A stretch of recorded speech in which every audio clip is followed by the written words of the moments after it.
The script worked out pretty well last weekend, better than expected probably. What kind of script are you looking for this weekend?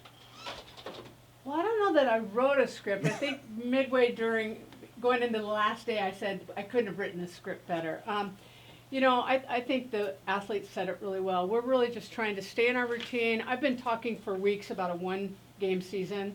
That hasn't changed. We're playing one-game seasons. We're really trying to stay in the moment. We're really trying to win pitch to pitch.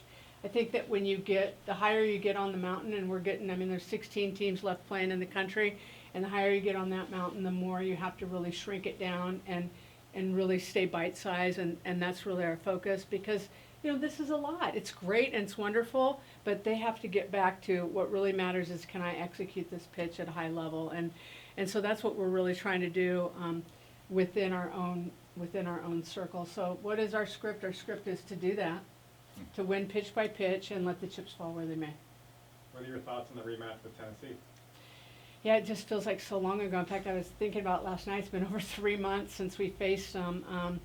And I was thinking about how I felt that night, and I don't know how the players felt that night. I know you're excited to start the season, but I thought that night showed us at that time with the new collection, 3 new infielders, a lot of new people on the team, 10 new faces altogether, that we can compete, and we can compete with anybody in the country. And we've been marching towards that. We've stubbed our toes along the way, but like I've said all along, I'm not considering anything that we've done this year as a loss. I'm considering it as a learn, and that really comes because of our players and their attitude and their behavior and their want to be really good. So when they want that and they work for that, it's always a learn. It's not a loss. So Jordy pitched that game. She hit a homer. After that game, did you say she's back? Oh, I already knew she was a hitter. I've been asked that question so many times. It's like, I could have told you her freshman year in high school that she was this kind of offensive player. I've just been watching her for so long, and she's been every bit as an offensive player. If she never would have pitched, she probably could have been an All-American second baseman with hitting like this, or wherever she played. She's just really a good athlete. But what I was, just personal, just little things that matter. She's hit her only home run. She's done a lot at her previous school, of course, but she's only hit home runs at Nebraska. Mm-hmm. So that feels good. I guess what I was getting at though was that that was her first outing since that Washington game the year before. So did that tell you, all right, this is her? Yeah, it was first outing that the rest of the softball world saw, but we'd been watching her in practice and against our hitters, so it was just continuation of that. Gotcha. Expect a lot of eyeballs on this match of people interested to see Jordy and Karlyn Pickens, but just when they tune in, what do you hope that folks see and recognize about this Nebraska team? Well, I'll tell you, after the weekend and getting a lot of text messages from people that I know really well and then some that I just know not as well, what I've enjoyed, the message that I enjoy the most is that your team seems to really have good chemistry and good culture, and they really like playing with one another. And, as a coach, if you're in it, the wins are nice. Obviously you wouldn't be here if we weren't winning, but there's so many other things that just bring you, I use the word joy a lot, I've used it all year, that just bring you joy. And it's when, I talked about, somebody asked me before the season started, what would indicate a great season for you? And I'm going to tell you that right now, what would indicate a great season for us is that they don't want to take this jersey off. Where that finishes, I don't know. But because if you don't want to take the jersey off, it's about a feeling, not about a score. And when you do that, it's really, really special. And when you have that really special feeling, that's what keeps driving you. And that's what you keep coming back to. As a follow-up to that, ESPN's taking the A team there. You're getting Holly Rowe, Jessica Mendoza on the commentary. How do you keep the team focused, not all this outside noise?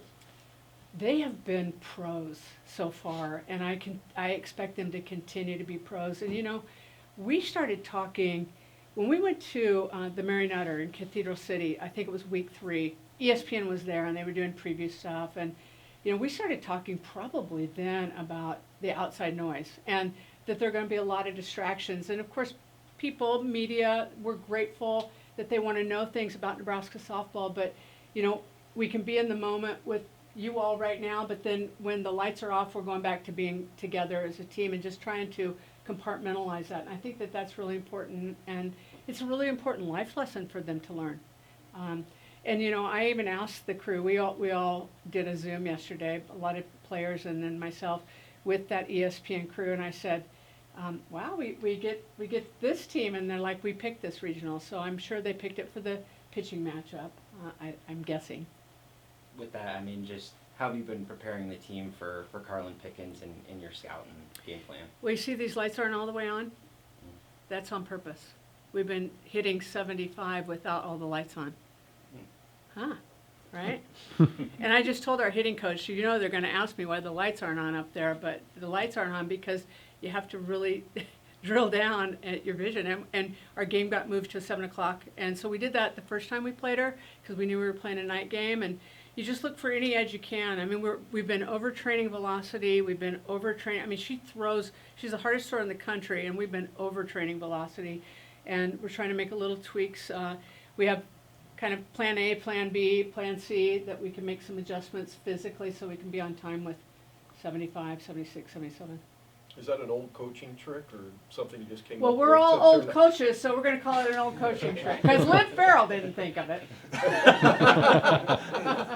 What's your message for Husker Nation?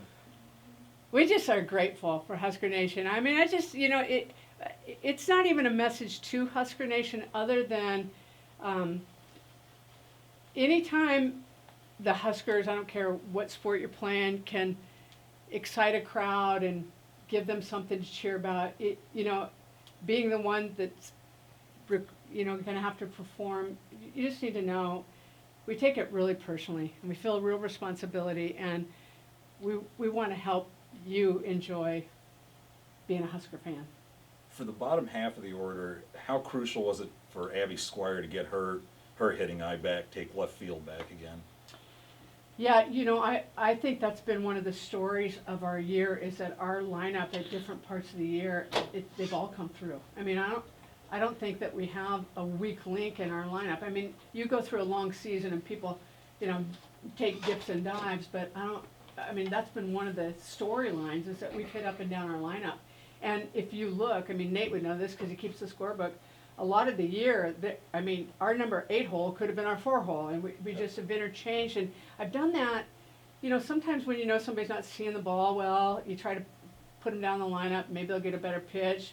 Sometimes it's a matchup, you know, somebody hits a drop ball better than a rise ball, you know, you do different things. So I think our lineup, the fact that there's really no rest for the defensive team or the pitching team, you know, when they're going against our lineup, I think you've challenged the whole way through.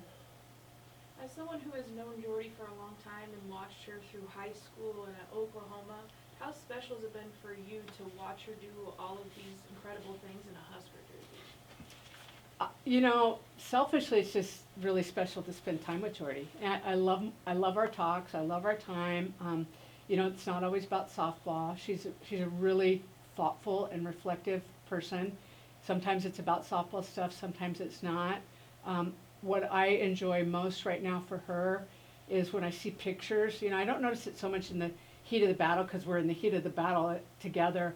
But when I see pictures from the heat of the battle, they're just, her eyes look happy, and I like that. I like that for her.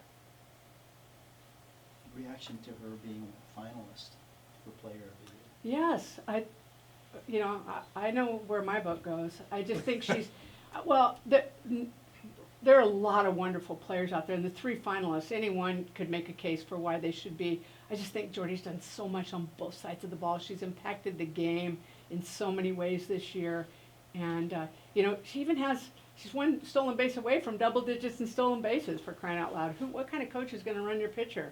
I need to talk to her. Last week when we were here, you got a bit emotional just talking about the team and the chemistry, and then after you guys won in Louisiana, where you saw the Gatorade bath and everything, what were those feelings like for you to see this team come together and celebrate their victories? Yeah, well, those kind of baths are your favorite baths, right? Because of what they represent. Not because, again, not necessarily because you win, just because what they represent. They're more about, hey, we've worked really hard and we accomplished something really special together. And this team's really they are joyful to coach, and that's why I don't want the season to end. I just enjoy being around them. I mean, I just want it to, continue on, and so, and I just hope that everybody can feel that and see that when they're calling the game. I mean, I don't know if you guys listen to Nate or listen to some of his sound bites.